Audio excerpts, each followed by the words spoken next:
साथियों, राजस्थान में सरकारी स्कूल की छत गिरने से एक दो नहीं 8 बच्चों की मौत हो गई है। और 8 बच्चों की मौत का मतलब आप जानते हैं, 8 परिवार के चिराग उजड़ गए हैं। लेकिन सरकार क्या कहती है, हम इसकी जांच करवाएंगे। और बेशर्मी यहाँ पर देखिए, सबसे बड़ी बेशर्मी, अब तक उस गांव में कोई नहीं जाता था। अब वहां के स्थानीय नेताओं को लगा कि यहाँ पर कोई बड़ा नेता आ सकता है, कोई बड़ा अधिकारी आ सकता है, इसलिए इतनी बड़ी बेशर्मी देखिए। उधर उन बच्चों की चिताएं ठंडी भी नहीं हुई थी, उन बच्चों की चिताएं जल रही थी। और आप देख रहे हो, वहां पर रोलर मंगा करके रोड तैयार किया जा रहा है। क्या आप तक क्या सो गए थे? और ये ऐसा होता क्यों साथियों? इसके पीछे केवल एक ही वजह है, इन स्कूलों में नेताओं के बच्चे नहीं पढ़ते, इन स्कूलों में अधिकारियों के बच्चे नहीं पढ़ते हैं, इनके तो बच्चे विदेश में पढ़ते हैं। इन स्कूलों में बच्चों के बैठने की भी ढंग से सुविधाएं नहीं है, इनमें नेताओं के और अधिकारियों के बच्चे कभी नहीं आ सकते। और मैं बता रहा हूँ, सरकारी स्कूलों की हालत आज इसलिए बुरी है क्योंकि इनमें नेताओं के बच्चे नहीं होते। और मैं आप लोगों से बार बार कहता हूँ, जब तक ये नेता देश में दो चीजें सही नहीं करते हैं, तब तक देश कभी आगे नहीं बढ़ सकता। ये अपने बच्चों को तो इंग्लिश मीडियम में पढ़ाएंगे और इन गरीबों के बच्चों को उन स्कूलों में पढ़ाएंगे जहां इन्हें हिंदी भी ढंग से बोलनी नहीं आती। साथियों, ये दृश्य देख करके हृदय विदीर्ण है। मासूम मासूम छोटे छोटे बच्चे घर से क्या कह के निकले होंगे, माँ मैं शाम को आऊंगा, मुझे ये खाना देना, माँ आज शाम को ये बनाना, माँ ने लंच बॉक्स दिया होगा।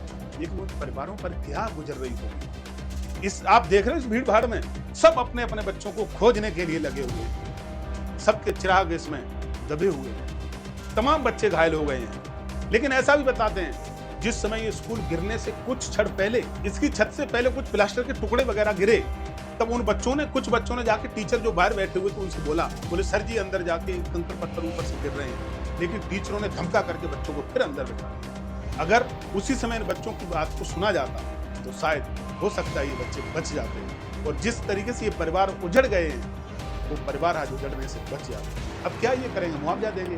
मुआवजा घोषित कर दिया कि 10-10 लाख मुआवजा देंगे। मैं एक ही बात कहना चाहता हूँ, अरे बेशर्मो, मुआवजा से कभी किसी की जान की भरपाई नहीं हो सकती।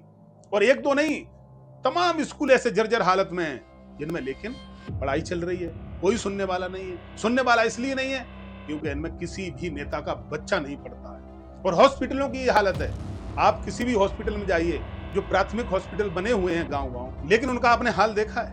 कोई भी नेता उनमें दवाई लेने नहीं जाता। साथियों, जब भी नेता आपके यहाँ वोट मांगने आए, इनसे एक बात जरूर कहिए आप लोग कि हमें तुम्हारा ये राशन पानी अनाज कुछ नहीं चाहिए।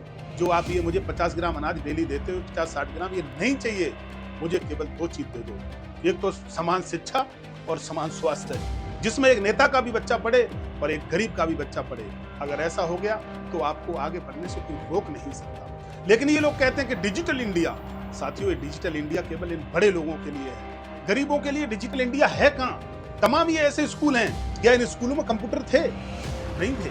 और देश में एक दो नहीं, ऐसे हजारों स्कूल हैं जिनमें कंप्यूटर नाम की चीज है ही नहीं, जिसमें कंप्यूटर नाम की चीज है ही नहीं। और फिर ढोल बजाते हैं कि डिजिटल इंडिया, डिजिटल इंडिया।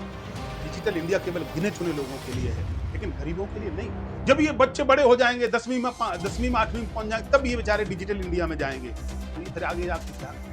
लेकिन इन्हें पहले ही मानसिक रूप से इन्हें कुंठित कर दिया जाता है, इन्हें उभरने का मौका ही नहीं मिलता है। क्या तुम्हें एक स्कूल में 2-4 कंप्यूटर लगाने की क्षमता नहीं है? बाकी जगह देखो इन नेताओं के, आज 5,000 करोड़ का फीता कट रहा है, आज 10,000 करोड़ का वहां उद्घाटन कर दिया, लेकिन यहाँ 10,000 का कंप्यूटर आपसे नहीं लगाया जाता। और वो क्यों नहीं लगाया जाता? साथियों, आप समझने की कोशिश करिए, ये नेता केवल आपको वोटर बना के ही रखना चाहते हैं। क्योंकि अगर आप काबिल बन गए, आपके बच्चे काबिल बन गए, तो इनकी आंखों में आंखें डाल के आप सवाल पूछेंगे, और जब सवाल पूछेंगे तो इनकी कुर्सी को आपसे खतरा होगा।